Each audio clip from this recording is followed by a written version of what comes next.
পিতা परमेश्वर ধন্যবাদ মহান প্রভু যিশুর নামে।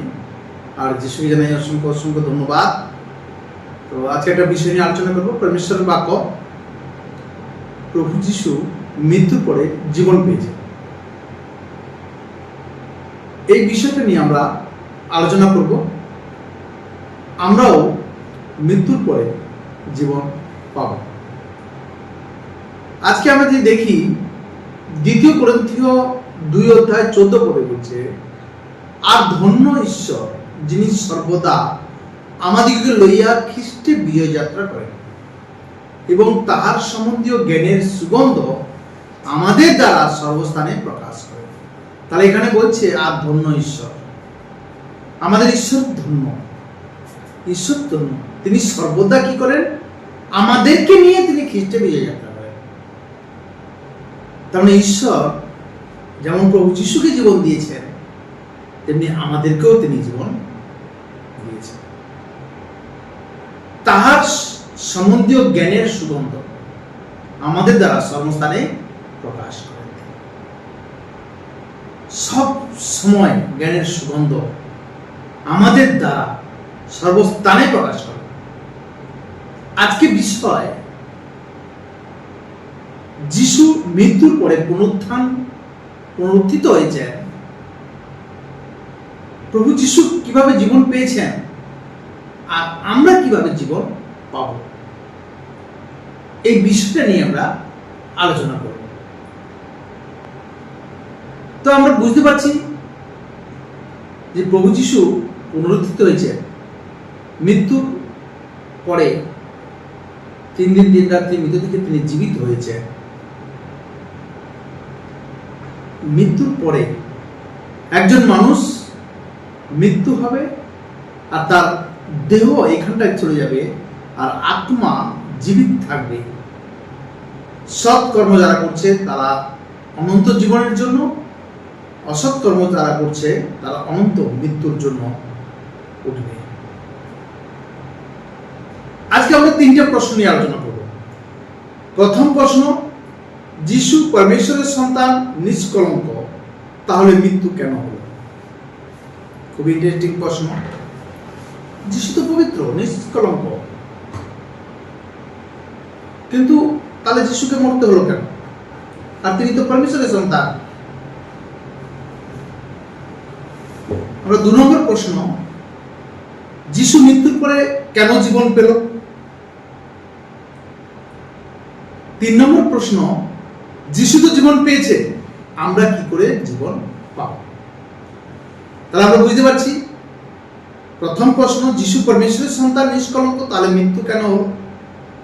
দ্বিতীয় প্রশ্ন, যিশু মৃত্যুর পরে কেন জীবন পেল? তৃতীয় প্রশ্ন, যিশু তো জীবন পেয়েছে, আমরা কি করে জীবন পাব? এই 3টে প্রশ্ন নিয়ে আজকে আমরা আলোচনা করব। সে গাব্রিয়েল দূত যে মরিয়মের কাছে এসে সুসমাচার দিল। প্রথম প্রশ্ন, যিশু পরমেশ্বরের সন্তান, নিষ্কলঙ্ক, তাহলে মৃত্যু কেন হলো? আমরা যদি লুক লিখিত সুসমাচার 26 থেকে 1 অধ্যায়, আমরা যদি লুক লিখিত সুসমাচার 1 অধ্যায় 26 থেকে 35 পদ দেখি, পরে 6ষ্ঠ মাসে গাব্রিয়েল দূত ঈশ্বরের নিকটে হইতে গালিল দেশের নাসরত নামক নগরে একটি কুমারীর নিকটে প্রেরিত হইলেন। আর 1 অধ্যায় 35 পদে বলছে, দূত উত্তর করিয়া তাহাকে কহিলেন, পবিত্র আত্মা তোমার উপরে আসিবেন এবং পরাৎপরের শক্তি তোমার উপরে ছায়া করিবেন। এই কারণ যে সন্তান জন্মিবেন তাকে ঈশ্বরের পুত্র বলা যাবে।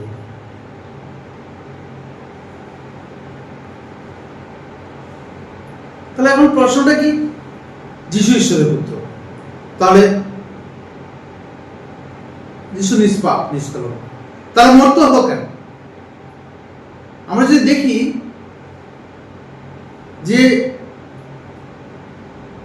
রোমীয় 5 অধ্যায় 12 পদে বলছে, অতএব যেমন এক মনুষ্য দ্বারা পাপ ও পাপ দ্বারা মৃত্যু জগতে প্রবেশ করিল, আর এই প্রকারে মৃত্যু সমুদয় মানুষের কাছে উপস্থিত হইল, কেননা কেননা সকলেই পাপ করে। পৃথিবীতে যত মানুষ জন্মেছে সমস্ত মানুষ পাপ করেছে। প্রভু যিশুও পৃথিবীতে এসেছেন,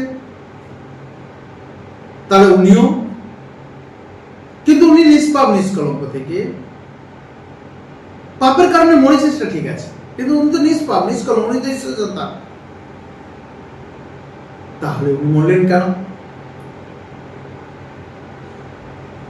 আদমকে বলেছিল পাপ করলে মরবে, কিন্তু যিশু তো পরমেশ্বরের সন্তান, আদমের নয়। তাহলে কি করে যিশু মৃত্যু হলো? আদি পুস্তকে যদি আমরা দেখি, আদমকেই বলেছিল যে পাপ করলে মরবে, কিন্তু প্রভু যিশু তো কোনো পাপই করেননি।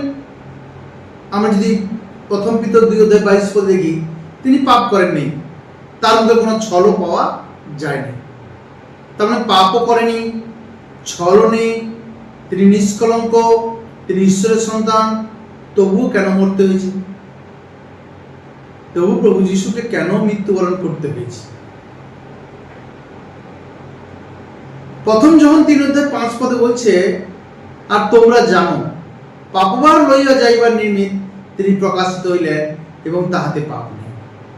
তাহলে প্রভু যিশুতে কোনো পাপ নেই, কিন্তু তিনি আমাদের পাপভার তুলে নেওয়ার জন্য, আমরা পাপী, পৃথিবীর যত মানুষ আছে আদমের পাপের কারণে সবাই পাপী। ঈশ্বর আদমকে আজ্ঞা করেছিল, কিন্তু ঈশ্বরের আজ্ঞা অমান্য করেছে বলে পৃথিবীতে প্রত্যেক মানুষ, সেই আদমের থেকে সৃষ্টি, আজকে হিন্দু, মুসলিম, খ্রিস্টান, বৌদ্ধ, জৈন যত লোক আছে পৃথিবীতে, সবাই সেই একজন মানুষ থেকে সৃষ্টি হয়েছে। আর সবাই সেই পাপের রক্ত প্রত্যেকের মধ্যে বইছে, সেই জন্য পৃথিবীতে সবাই পাপ। কিন্তু প্রভু যিশু আমাদের পাপ তুলে নেওয়ার জন্য তিনি প্রকাশিত হলেন। তাহাতে কোনো পাপ, তাহাতে পাপ নেই। আমরা যদি যিশায় 53:5 দেখি, কিন্তু তিনি আমাদের অধর্মের নিমিত্ত বিদ্ধ। তার মানে আমরা পাপী বলে, আমি পাপ করেছি বলে আমার অধর্মের জন্য প্রভু যিশুকে বিদ্ধ করা হয়েছে। আমাদের অপরাধের নিমিত্ত চূর্ণ হইলেন, আমাদের শান্তিজনক শাস্তি তাহার উপরে বর্তিল এবং তাহার ক্ষত সকল দ্বারা আমাদের আরোগ্য হইল। তার মানে প্রভু নিষ্পাপ নিষ্কলঙ্ক, কিন্তু আমি পাপী বলে আমার পাপের জন্য, আমার অধর্মের জন্য আমার সাজাকে প্রভু নিয়ে নিলেন। ক্রুশের উপরে আমার সাজাকে তিনি নিলেন। সেই জন্য আমরা আত্মিক দিক থেকে রোগগ্রস্ত ছিলাম।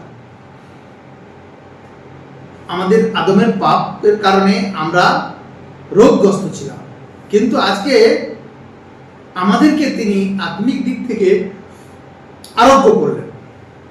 তার মানে আমরা বুঝতে পারছি প্রভু নিষ্পাপ, প্রভু নিষ্কলঙ্ক, তিনি ঈশ্বরের সন্তান, কিন্তু তিনি মরলেন আমার জন্য, আমার অধর্মের নিমিত্ত তিনি বিদ্ধ হলেন, আমাকে বাঁচানোর জন্য তিনি বিদ্ধ হলেন।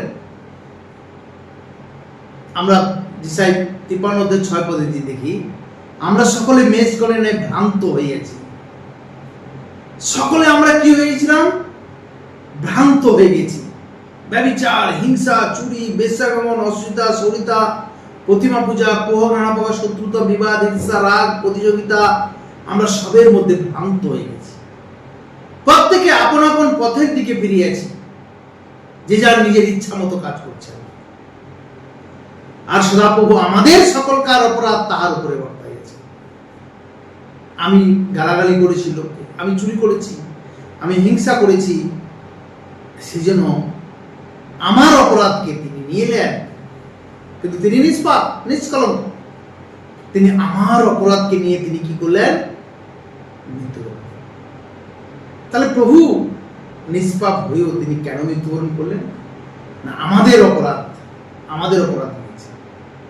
আমরা যদি প্রথম পিতর 2:24 দেখি, তিনি আমাদের পাপভার তুলিয়া লইয়া আপনি নিজের দেহে কাষ্ঠের উপরে বহন করলেন, যেন আমরা পাপের পক্ষে মরিয়া ধার্মিকতার পক্ষে জীবিত হও, তাহার ক্ষত দ্বারা তোমরা আরোগ্য প্রাপ্ত। আমরা আত্মিক দিক থেকে আরোগ্য প্রাপ্ত।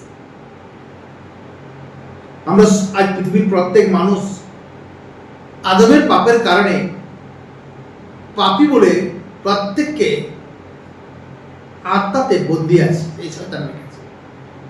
প্রভু তার রক্তের দ্বারা সেই বন্দিত্ব থেকে আমাদেরকে তুলেছেন, বের করেছেন।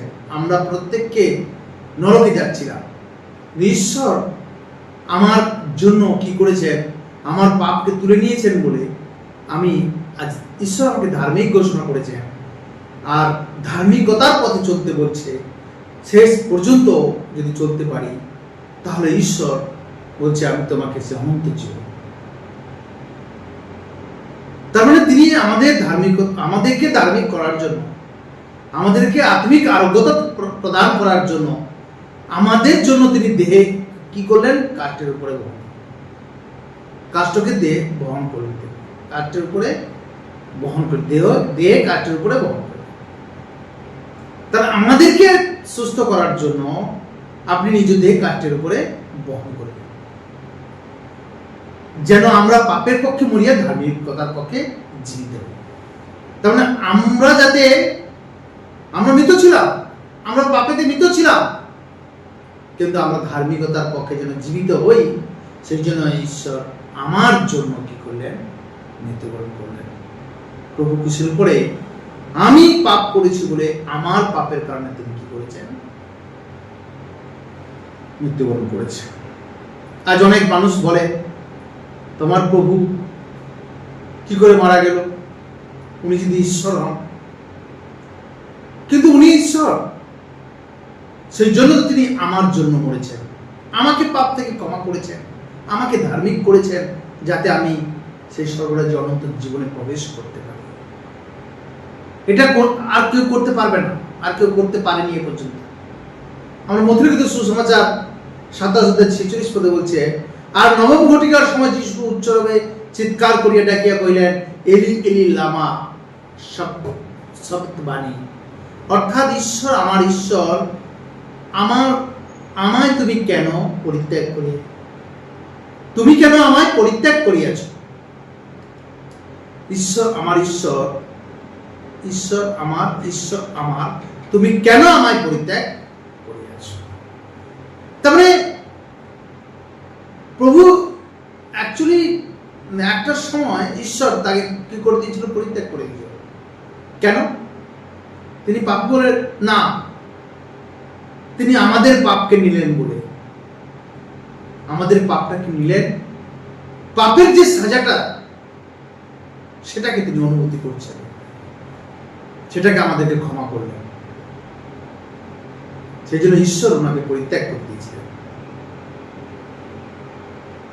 তাহলে যিশু একসময় পাপী হলো, কিন্তু নিজে পাপ করেনি, আমাদের পাপের জন্য পাপী হলো।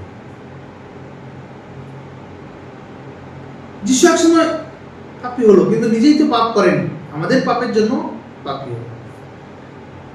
যিশুর কোনো দিন মৃত্যু হতো না, কারণ যিশু আদমের সন্তান নয়, কিন্তু আমাদের পাপের জন্য মৃত্যু হলো, কারণ যিশু আদমের সন্তান নয়। কিন্তু আদমের পাপের জন্য মৃত্যু হল। শাস্ত্র বলে কেউ কারোর পাপ নিতে পারবে না। পিতার অপরাধ পুত্র বহন করিবে না, পুত্রের অপরাধ পিতা বহন করিবে না। আমরা যদি জিসকেল 18:20 দেখি, যে প্রাণী পাপ করে সেই মরিবে। পিতার অপরাধ পুত্র বহন করিবে না, পুত্রের অপরাধ পিতা বহন করিবে না। ধার্মিকের ধার্মিকতা তাহার উপরে বর্তিবে, দুষ্টের দুষ্টতা তাহার উপরে বর্তিবে। তাহলে আমাদের আজকে কি আছে? রক্তের মধ্যেই শরীরের প্রাণ থাকে। আমরা যদি লেবীয় পুস্তক 17:11 দেখি, কেননা রক্তের মধ্যেই শরীরের প্রাণ থাকে, এবং তোমাদের প্রাণের জন্য প্রায়শ্চিত্ত করণার্থে আমি তাহা বেদির উপরে তোমাদিকে দিয়াছি। কারণ প্রাণের গুণেই রক্তই প্রায়শ্চিত্ত স্বরূপ। তাহলে আজকে আমাদের রক্তের মধ্যে পাপ ছিল, শরীরে প্রাণ থাকে এবং তোমাদের প্রাণের জন্য প্রায়শ্চিত্ত করার্থে আমি তা বেদুর করে তোমাদিকে দিয়েছি, কারণ প্রাণের গুণেই রক্তই প্রায়শ্চিত্ত স্বরূপ। প্রভু যিশু সেই ক্রুশের উপরে আমাদের জন্য বলিদান হলেন। জনলিখিত সুসমাচার আমরা এই অধ্যায় 29 পদ দেখি, পরদিন তিনি যিশুকে আপনার নিকটে আসতে দেখিলেন আর কহিলেন, ওই দেখো ঈশ্বরের মেয়ে শাবক, যিনি জগতের পাপভার লইয়া যান। তাহলে প্রভু নিজে কোনো পাপ করেননি, কিন্তু আমি তুমি পাপ করেছি বলে আমাদের পাপের জন্য তিনি ঈশ্বরের মেয়ে শাবক হয়ে আমাদের পাপভার তুলে নিয়েছে।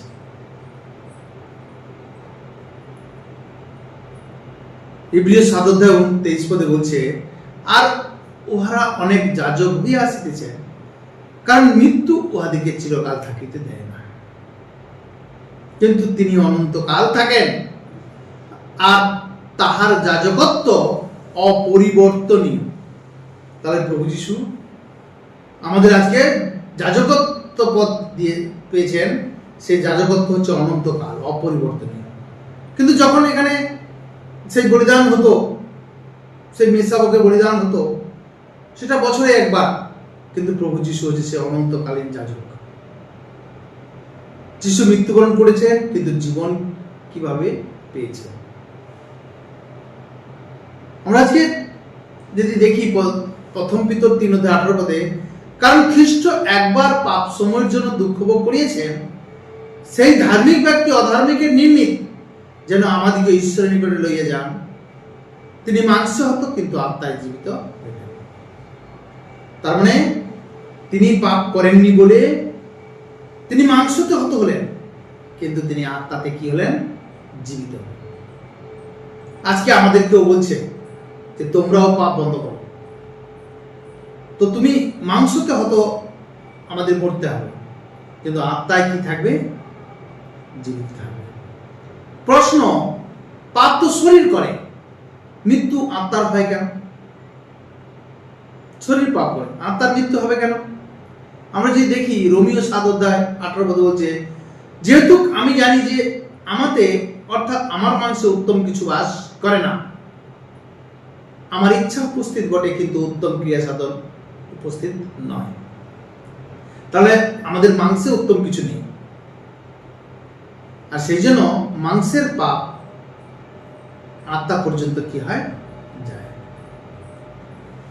রোমীয় 7 অধ্যায় 19 পদে বলছে, কেননা আমি যাহা ইচ্ছা করি সেই উত্তম ক্রিয়া করি না, কিন্তু মন্দ যাহা ইচ্ছা করি না কাজে তাহাই করি। পরন্তু যাহা আমি ইচ্ছা করি না তাহাই যদি করি, তবে তাহা আমি সম্পন্ন করি না, কিন্তু আমাদের বসবাসকারী পাপ তাহা করে। তাহলে আজকে মাংসের কার্য, মাংস যে কার্য কে করছে? আমাদের মধ্যে বসবাসকারী পাপ করছে। রোমীয় 7:21 বলছে, অতএব আমি এই ব্যবস্থা দেখিতে পাইতেছি যে সৎকর্ম করিতে ইচ্ছা করিলেও মন্দ আমার কাছে উপস্থিত হয়। বস্তুত আন্তরিক মানুষের ভাব অনুসারে আমি ঈশ্বরের ব্যবস্থা আমল করি। তারপরে বলছে, এক ব্যবস্থা দেখিতে পাইতেছি, কিন্তু আমার অঙ্গ প্রত্যঙ্গে অন্য প্রকার এক ব্যবস্থা দেখিতে পাইতেছি। তাহা আমার মনের ব্যবস্থার বিরুদ্ধে যুদ্ধ করে, এবং পাপের যে ব্যবস্থা আমার অঙ্গ প্রত্যঙ্গে আছে আমাকে তাহা বন্দী দাস করে। 7:24 বলছে, দুর্ভাগা মনুষ্য আমি, এই মৃত্যুর দেহ হইতে কে আমাকে নিস্তার করিবে? 25 পদে বলছে, আমাদের প্রভু যীশু খ্রিস্ট দ্বারা আমি ঈশ্বরের ধন্যবাদ করি, অতএব আমি আপনি মন দিয়া ঈশ্বরের ব্যবস্থার দাসত্ব করি, কিন্তু মাংস দিয়া পাপ ব্যবস্থার দাসত্ব। তেমন আমরা বুঝতে পারছি কে নিস্তার করবে আমাদেরকে? এই দেহকে। প্রথম থেসলোনিকে 5 অধ্যায় 23 পদে বলছে, আর শান্তির ঈশ্বর আপনি তোমাদেরকে সর্বতভাবে পবিত্র করুন, এবং তোমাদের অবিকল আত্মা, প্রাণ ও দেহ আমাদের প্রভু যীশু খ্রিস্টের আগমনকালে অনিন্দনীয় রূপে রক্ষিত। তার মানে যখন আমাদের দেহ পাপ করে, তাহলে প্রাণ, আত্মা, দেহ, এই তিনটা মিলে একটা শরীর গঠন হয়। তাহলে যখন এই তিনটের মধ্যে যে কোনো ব্যক্তি, যে কোনো একজন পাপ করবে, যে কোনো একটা অংশ পাপ করবে, তিনটাই তাকে ভুগতে হবে। তার মানে আত্মা প্রাণ এর লালসা করে, মানে অনেক দিন বেঁচে থাকতে চায় মানুষ। আত্মা কি চায়? আমি এই পৃথিবীতে 200 বছর বাঁচি, 300 বছর বাঁচি, বেশি দিন বাঁচি, 60, 70, 80, 90, 120, যতদিন বাঁচতে চাই বাঁচি। তাহলে এটা কি করে? আত্মা প্রাণের লালসা করে, মানে অনেকদিন বেঁচে থাকতে চায়। আত্মা প্রাণের লালসা করে, প্রাণ শরীরের লালসা করে, শরীর পাপের লালসা করে। আত্মিক লোক চায় তাড়াতাড়ি শরীর ছাড়তে, কিন্তু শারীরিক লোক চায় আরো কিছুদিন বেঁচে থাকে, আরো ঘন্টা, আরো 2 ঘন্টা, আরো 10 দিন, আরো 5 দিন। কিন্তু আত্মিক লোক চায় যে প্রভু তোমার কাছে যত তাড়াতাড়ি আসতে পারে। হবা চোখের দ্বারা দেখলো, শরীরের দ্বারা, প্রাণের দ্বারা, আত্মার দ্বারা পাপ আত্মা পর্যন্ত হবে। তার মানে যা কিছু আমরা এখানে করবো, শরীর, প্রাণ, আত্মা, এই 3টা জিনিস আমি দেখলাম, সেটা আত্মাও পাপ করলো। শরীরের লালসা পূরণ করে, শরীর এর লালসা পূরণ করে, আত্মাকে পাপী করে, আর শরীরের ফলে আত্মার মৃত্যু হয়। যখন আমরা শরীরকে প্রাণ আর প্রাণকে আত্মার মানে পবিত্র আত্মার অধীন করি, তখন আমরা অনন্ত জীবন পাই। তাহলে যখন আমরা শরীরকে প্রাণ আর প্রাণকে আত্মার মানে পবিত্র আত্মার অধীনে করি, তখন আমরা অনন্ত জীবন পাই। আমরা কার অধীনে? শরীরের অধীনে মৃত্যু, আত্মার অধীনে জীবন। মথিলিখিত সুসমাচার 22 অধ্যায় 37 পদে বলছে, তিনি তাহাকে কহিলেন, তোমার সমস্ত অন্তঃকরণ, তোমার সমস্ত প্রাণ ও তোমার সমস্ত মন দিয়া তোমার ঈশ্বর প্রভুকে প্রেম করিবে। তাহলে আমাদেরকে সমস্ত মন, সমস্ত প্রাণ, সমস্ত অন্তঃকরণ দিয়ে ঈশ্বরকে প্রেম করতে বলছে। তাহলে এখানে মন মানে শরীর, প্রাণ মানে জীবন, আর বুদ্ধি বলছে আমাদের আত্মিক বিবেক। আমাদের আত্মিক বিবেক।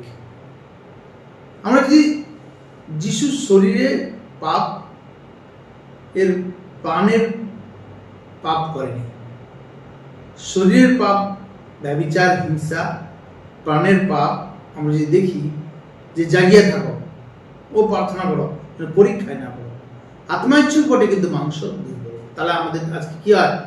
মাংসতে পাপ হয়ে যাচ্ছে, তো আত্মাতেও পাপ হয়ে যাচ্ছে। মাংস দুর্বল, আজকে মানুষের মাংস দুর্বল। আত্মা ইচ্ছুক বটে কিন্তু মাংস দুর্বল।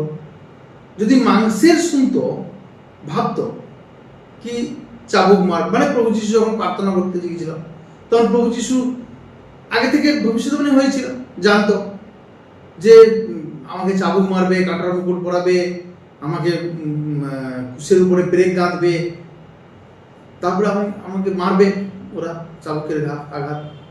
তাহলে এইসব ভেবে যদি সে কি মনে করতো, না না আমি ওই পাপের জন্য আমি মৃত্যুবরণ করবো, তখন কি হতো? কিছু হতো। কিন্তু প্রভুকেই জেনে শুনেও ঈশ্বরের ইচ্ছা পালন করেছেন, ঈশ্বরের ইচ্ছা পূরণ করেছেন। এই জন্য বলছে আত্মা আমার মাংসের সঙ্গে কানেক্টেড আছে। যিশাই 11:2 পদে বলছে, আর সদাপ্রভুর আত্মা, প্রজ্ঞা ও বিবেচনার আত্মা, মন্ত্রণার ও পরাক্রমের আত্মা, জ্ঞানের ও সদাপ্রভুর ভয়ের আত্মা তাহাতে অধিষ্ঠান করিবেন, আর সদাপ্রভুর ভয়ে আমোদিত হইবেন। তারপরে আমরা যদি দেখি যে 7 প্রকার আত্মা যিশুর মধ্যে কাজ করে। সদাপ্রভুর আত্মা, প্রজ্ঞা, বিবেচনার আত্মা, মন্ত্রণার ও পরাক্রমের আত্মা, জ্ঞানের ও সদাপ্রভুর ভয়ের আত্মা তাহাতে অধিষ্ঠান করে, আর তিনি সদাপ্রভুর ভয়ে আমোদিত হইবেন। আমরা যদি 1 পিতর 3:18 পদ দেখি, কারণ খ্রিস্ট একবার পাপ সময়ের জন্য দুঃখ ভোগ করিয়াছিলেন, সেই ধার্মিক ব্যক্তি অধার্মিকের নিমিত্ত যেন আমাদিগকে ঈশ্বরের নিকটে লইয়া যান। তিনি মাংসে হত কিন্তু আত্মায় জীবিত হইলেন। তাহলে আমাদের জন্য তিনি কি করলেন? না ধার্মিক থেকে অধার্মিক হলেন। তাহলে তিনি কিন্তু ধার্মিক, কিন্তু আমাদের জন্য তিনি অধার্মিক, আর আমাদের পাপের জন্য তিনি, যাতে আমরা আত্মাতে জীবিত থাকতে পারি। তিনি মাংস হতো কিন্তু আত্মায় জীবিত হইলেন। আত্মায় জীবিত হইলেন। এবারে আমরা দেখব প্রশ্ন, যিশু জীবন পেয়েছে, লোক আনন্দ করছে, কিন্তু আমরা কিভাবে জীবন পাব? আত্মায় জীবিত হইলেন। প্রশ্ন, যিশু জীবন পেয়েছে, লোক আনন্দ করছে, কিন্তু আমরা কিভাবে জীবন পাব? আমরা কিভাবে জীবন পাব? আজ লোক আনন্দ করছে, মণ্ডলীতে নাচছে, মণ্ডলীতে কত কিছু করছে, যেদিন জেনে যাবে না আমি কিভাবে জীবন পাব, সেই দিন বুক চাপড়াবে, ছাতি চাপড়াবে। আজ অনেকে আনন্দ করছে না, মণ্ডলীতে নাচ গান করছে প্রভু যিশুর জন্য। প্রভু যিশুর জন্য করেনি, নিজে সুস্থ হয়েছে বলে সেই খুশিতে নাচছে, কিন্তু কে করেছে তার জন্য আমাদের নাচতে হবে।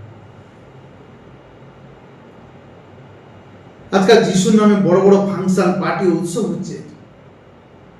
আজ খালি কবরের মধ্যে যিশুকে খুঁজছে, কিন্তু যিশুকে আমরা এখানে নয়, মধ্য আকাশ দেখতে পাবো। প্রভু আসবে আবার, তখন আমরা দেখতে পাবো। আজকে আমরা এইখানে খুঁজলে পাবো যিশুকে দেখতে। রোমিও 6:3 বলছে, অথবা তোমরা কি জানো না যে আমরা যত লোক খ্রিস্ট যিশুর উদ্দেশ্যে বাপ্তাইজ হয়েছি, সকলে তার মৃত্যুর উদ্দেশ্যে বাপ্তাইজ হয়েছি। অতএব আমরা তাহার মৃত্যুর উদ্দেশ্যে বাপ্তিস্ম দ্বারা তাহার সহিত সমাধিপ্রাপ্ত হয়েছি, যেন খ্রিস্ট যেমন পিতার মহিমা দ্বারা মৃতগণের মধ্যে হইতে উত্থাপিত হইলেন, তেমনি আমরাও জীবনের নূতনতায় চলি। তাহলে আমাদেরকে কি করতে হবে? প্রভু যিশু যেমন নিষ্পাপ নিষ্কলঙ্ক ছিল, সেরকম নিষ্পাপ নিষ্কলঙ্ক জীবনযাপন করতে হবে। রোমিও 6:5 কেননা যখন আমরা তাহার মৃত্যুর সদৃশ্য তাহার সহিত একভূত হয়েছি, তখন অবশ্যই পুনরুত্থানের সাদৃশ্য। যিশু জীবন পেয়েছে, কিন্তু আগে মৃত্যুবরণ করেছি। আমাদের পুরনো মনুষ্যত্ব মারতে হবে, তাহলে আমরাও জীবন।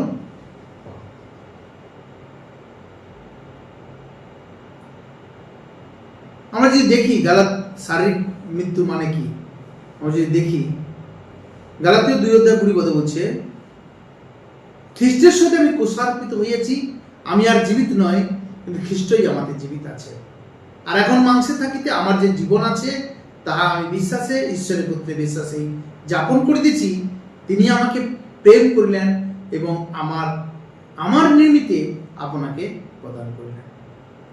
গালাতীয় 2:21 বলছে, আমি ঈশ্বরের অনুগ্রহ বিফল করি না, কারণ ব্যবস্থা দ্বারা যদি ধার্মিকতা হয়, তাহলে সুতরাং খ্রিস্ট অকারণে মরিলেন। তাহলে প্রভু আমার জন্য মরেছেন, অকারণে না, কারণেই মরেছেন। मैं मसीह के साथ क्रूस पर चढ़ाया गया हूं और अब मैं जीवित ना रहा, पर मसीह मुझ में जीवित है। তাহলে যিশু আমার মধ্যে জীবিত আছে। আমার মধ্যে যেন যিশুকে দেখতে পাই, আমাকে ধীরে ধীরে করে পরিবর্তন করবে। একদিনে সবকিছু ঠিক হবে না। আমি যদি সুযোগ দেই তাহলে ঠিক হবে। আমি যদি পাপ করা বন্ধ করি, হিংসা ঝগড়া সবকিছু করা বন্ধ করি, তাহলে অবশ্যই হবে। হবে না কেন? একদিন হবে না। আমাদেরকে আদমের স্বভাব থেকে সেই মৃত্যু বরণ করতে হবে, যিশুর মতো আত্মাতে জীবিত হতে হবে, অবিনশ্বর দেহে জীবিত হতে হবে।